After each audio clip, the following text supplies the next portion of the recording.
Hi everyone. My name is Anushka Iyer. I'm from Mumbai, India, and today I'm going to be talking about my YSP project, which was on the fascinating world of Haloarchaea.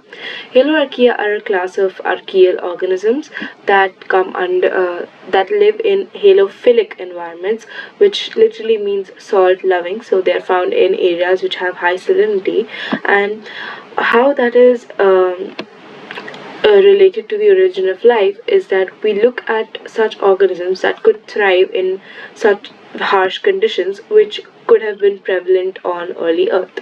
So, as you can see over here, this is an image of the Halobacterium NRC1 species, and they produce all the haloarchaeal or halobacterial organisms produce such characteristic pink colonies when they're grown on culture plate.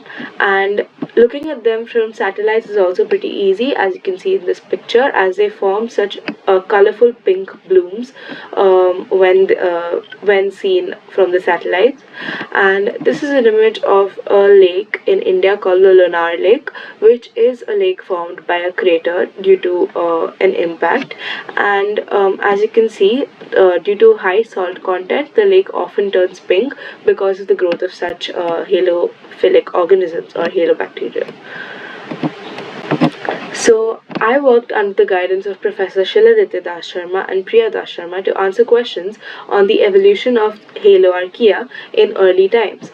And I did so using bioinformatics, which is a very nifty tool of conducting research by making trees, looking at sequences and their alignments, and deriving conclusions based on that. So you essentially don't have to get into a lab itself, and you can do all of your research on the computer and derive amazing conclusions. As you can see over here, this is an example of a phylogenetic tree, and the way it branches out is how you look at the different evolutionary distances between organisms, and that's how you derive conclusions.